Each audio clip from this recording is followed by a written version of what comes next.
안녕하세요. 지음 김지혜입니다. 선생님, 저희 아이는 자신의 마음을 표현하는 걸 굉장히 어려워해요. 속마음을 이야기하는 걸 왜 이렇게 힘들어하는지 모르겠어요.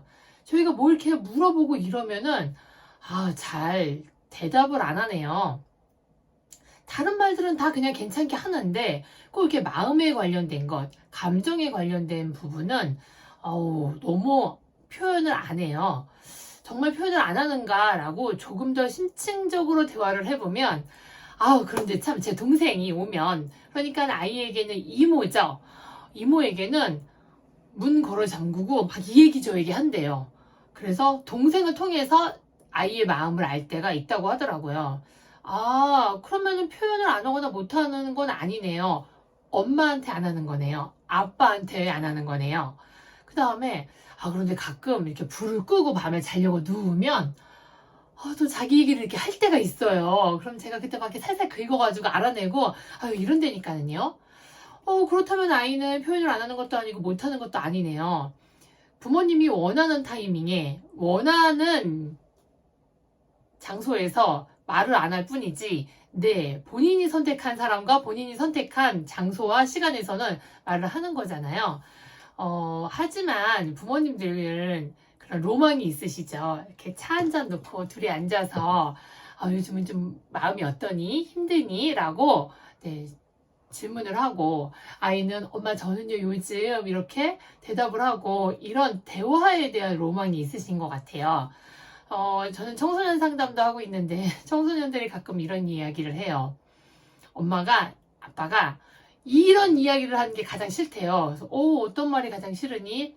앉아봐, 엄마 할 말 있어. 이쪽으로 와봐봐, 아빠 할 말 있어. 그러면 이런 마음이 든대요. 그래서 왜? 라고 물어보면 당연히 지겨울 것이고, 하고 싶지 않고, 듣고 싶지 않고, 빨리 끝났으면 좋겠다, 이런 마음이래요. 너무 안타깝죠. 어렸을 때부터 부모님하고 대화하는 게 재밌고 나의 속 얘기를 좀 자연스럽고 스스럼 없이 표현할 수 있다면 그 사춘기에 넘어가는 그 시간이 조금 더 덜 힘들지 않을까라는 생각을 합니다.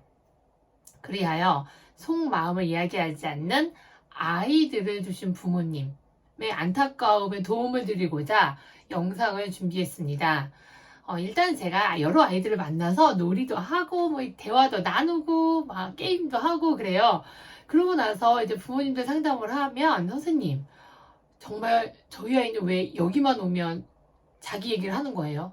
저한테는 집에서 요만큼도 얘기 안 하고, 정말 속상하기도 하고 부럽기도 하신 것 같아요. 요즘은 부모님께서도 아이하고 그런 대화 하고 싶으시니까요. 그러세요? 저렇게 말이 많은 애인지 몰랐어요. 집에서는 그냥 물어야 한두 개 대답을 할까 말까인데, 포인트는 여기에 있습니다. 뭐냐면, 너무 많은 질문을 하시는데, 그 질문이 아이가 말하고 싶지 않은 내용에 대한 질문이 굉장히 많아요. 오늘 선생님이 뭐라고 하셨니? 뭐 먹었니? 급식 맛있었니?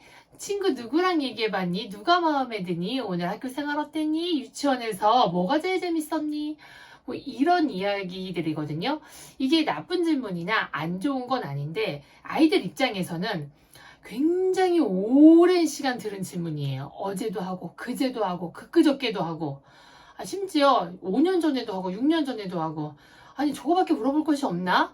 라고 얘기하고요. 또 한편으로는, 뭐 먹었는지는 클래스팅에 다 나오고, 시간표대로 공부했을 것이고, 아니, 왜 모르는 것도 아닌데, 왜 자꾸 물어보지? 그래서 어떤 아이들은, 거기 엄마 키즈노트 봐. 엄마, 하이클래스에 다 사진 뜨잖아. 급식 뭐 먹었는지. 이렇게 대답을 한대요. 제가 질문을 하지 마세요가 아니라 대화를 나눌 수 있는 좋은 질문을 하시는 게 좋아요. 그런데 제가 질문을 자꾸 하려고 하면 이런 질문을 자꾸 할 것 같다 그러시면은 환경을 다시 만들려고 그래요. 어떤 환경을 만들어야 되냐면, 잘 생각해 보세요. 이모가 왔어요. 왜 이모한테는 얘기를 잘하지? 밤에 불을 끄고 나란히 누웠어요. 왜 이야기를 잘하지? 여기에는 두 가지 포인트가 있습니다. 첫 번째 포인트는 이모는 그런 질문을 하지 않아요. 그런 질문을 하지 않고 와서 여기 가구 바뀌었네 이런 엄마 아빠가 하지 않는 유의 대화를 하거든요. 그 대화를 잘 귀담아 들어보세요. 그러면 뭐 공부하기는 재밌니? 오늘 선생님이 뭐라고 하셨니? 이런 것보다는 조금 더 아이가 가볍게 생각하고 저런 대화를 왜 하지 하는 대화가 굉장히 많아요. 야, 이모가 현빈을 엄청 좋아하거든? 너 현빈 모르지? 엄청 잘생긴 탤런트인데 결혼했어. 너무 아쉬워. 이모가 정말 좋아했는데 이런 이야기들이거든요. 네, 뭐냐면 그냥 수다 떨면서 그렇게 심각한 질문 아니면서 가볍게 나눌 수 있는 이야기들이 많아요. 그리고 또 하나는 부담이 없어요. 내가 막 잘해낸 것을 얘기해야 되고 내가 이렇게 얘기하면 엄마가 그럼 수업 시간에 딴짓한 거야? 이렇게 지적하지 않을 거고 네, 그런 편안한 마음이 있어야 되거든요. 네, 그런 가벼운 토크, 요즘 스몰 토크라고 하죠. 그런 스몰 토크로 시작을 해요, 이모는. 그리고 두 번째, 꼭 놀러 오면 문을 잠그고 둘이 들어가거든요. 네, 이모는 설거지도 하지 않고 빨래도 하지 않고 세탁기도 돌리지 않고 굉장히 나에게만 집중해줘요. 이 점이 너무 좋은 거죠. 무슨 이야기를 하려고 하면은 갑자기 세탁기 돌리시고 건조기가 다 됐고 택배를 받아야 되고 이런 끊어지지 않는 상황이 있거든요. 내가 무슨 이야기를 하려고 할 때 워밍업이 한 10분, 15분 정도 있고 그 다음에 내 얘기를 끌어낼 수 있어요. 그러니까 마구마구 나오고 그런데 여기서 나올 때 그 워밍업이 되는 그 대화를 하려고 할 때마다 아이고 택배가 왔네, 아이고 세탁기를 돌려야 되네, 잠깐만 이런 끊어짐이 없는 거죠. 요렇게 제가 한 10분에서 15분 정도 스몰 토크가 조금 진행이 되는 상황이 매일매일 있으면 그 어느 날 자연스럽게 엄마 있잖아 민주가 나한테 그런 말을 했는데 나 좀 싫었어 라는 말이 자연스럽게 나오거든요. 그 스몰 토크에 10분에서 15분이 매일매일 준비되어 있으면 네, 자연스럽게 나옵니다. 끊어지지 않아야 되고 질책하지 않아야 되고 지적하지 않으셔야 되고 집중해서 이 얘기 저 얘기 그냥 스몰 토크 하시는 거죠. 야 엄마 오늘 너 학교 갔을 때 오동 아줌마하고 여기 앞에 새로 생긴 도넛 가게 가봤거든. 너무 맛있어.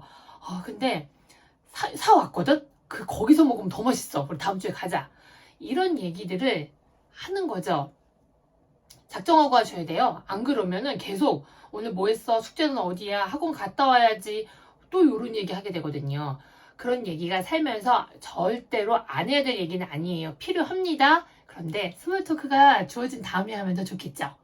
그리고 두 번째는 불을 껐어요. 자려고 누웠어요. 엄마 그러면서 얘기가 되거든요. 조용하잖아요. 그리고 마주보지 않았어요. 나란히 누웠어요. 긴장감이 굉장히 낮아지면 얘기가 되게 잘 됩니다.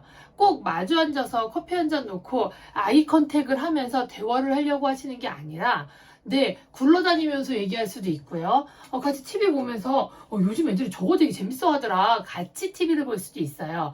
전 이것을 일명 아이 컨택이 아니라 숄더 컨택이라 그래요. 좀 어깨를 나란히 하는 덜 부담스러운 자세죠. 눈을 계속 마주보고 있으면 뭔가 취조당하는 기분이야.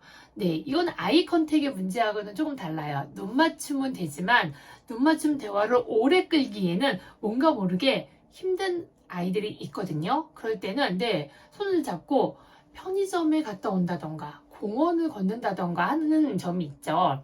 그러니까 마침 생각나는 친구가 있네요. 저녁만 되면 편의점에서 아이스크림을 먹으러 가자고 하는 거예요. 그래서 부모님께서는 아이고 우리 아이가 아이스크림을 좋아하는구나. 그래서 냉장고에 아이스크림을 이만큼 사다 놓는 거죠. 근데 아이는 아이스크림은 거둘 뿐 거기 이렇게 걸어가면서 엄마랑 나란히 손잡고 가는 룰루랄라 하는 요 시간에 이 얘기 저 얘기 하고 싶어서 편의점 가자고 한 건데 포인트를 잘못 읽으신 부모님들께서 아이스크림을 사놓으신 거죠. 포인트는 아이스크림이 아니고 가는 그 분위기였어요. 긴장감이 낮아지고 어깨를 마주하고 표정을 그러니까 이런 걸 다 보지 않아도 되잖아요. 마음이 편했던 거죠. 그런 긴장감이 낮아지는 환경이 무엇인지를 좀 아셔야 돼요. 그리하여 조금 시간이 지나면 우리 아이는 나하고 요럴 때 얘기를 잘하는 것 같아 라는 시간을 만들어 놓으시는 게 좋을 듯 해요. 그런데 여기서 한 가지, 많은 분들이 잠자리 토크를 되게 좋아하시는데 저도 잠자리 토크의 매력이 뭔지 알죠. 그런데 잠자리 토크의 매력은 약간의 걱정되는 점이 있어요. 뭐냐면 아이가 자라면서 이제 잠자리 분리가 되잖아요. 고학년이 되면서. 근데 물론 요즘은 조금 더 어렸을 때 잠자리 분리가 되시는 분들도 많아요. 그러면 떨어져서 자게 되면은요, 어머, 우리의 마음을 나눌 대화의 시간이 사라진 거예요. 안타깝죠. 그 다음에 두 번째는 뭐냐면, 아이가 오늘 무슨 얘기를 좀 하려고 생각했어요. 그런데 그날따라 부모님 너무 피곤하신 거예요. 그래서 엄마 있잖아. 아빠 오늘 좀 빨리 자. 네, 내 마음에 이야기하려는 그 순간을 커트 하신 거죠. 왜냐면 그런 얘기 할 줄 몰랐지 오늘. 제가 잠자리 토크 참 좋지만 잠자리 토크도 좋고요. 낮에 이렇게 눈 떠서도 마음을 얘기할 수 있는 그 무엇인가에 환경, 시간, 자세를 준비해 놓으시는 게 좋다고 이야기합니다. 커피 한 잔 마시면서 얘기할 수 있는 아이가 있고요. 엄마랑 같이 팔찌 만들면서 조금 시선이 분산됐지만 그럴 때 얘기할 수 있는 친구들이 있고요. 뭔가 네일 아트를 하면서 엄마가 나를 쳐다보는 건 아닌데 오디오는 나한테 열려있는 환경이야. 그럴 때 얘기를 잘할 수 있는 아이들도 있고요. 아니야, 뭔가 먹어야 돼. 우리 샌드위치 만들자. 김밥 싸자. 그러면서 같은 활동을 하면서 이야기를 할 수 있는 아이들도 있고요. 나가서 이렇게 배드민턴 좀 치고 나서 쉴 때 아이스크림 한씩 먹으면서 내가 오늘 이렇게 얘기할 수 있는 아이들이 있어요. 네, 많은 시간이 필요로 하는 것도 아니에요. 하루에서 한 10분에서 15분 정도면 충분하거든요. 앉아봐. 엄마 할 말 있어. 라고 얘기하지 않아도 사춘기 때 자연스럽게 요즘 이렇게 지낸다고 이야기할 수 있는, 대화할 수 있는 그날까지 조금 더 노력해 주셨으면 좋겠어요. 그럼 오늘도 평안하고 편안한 하루 되세요. 감사합니다.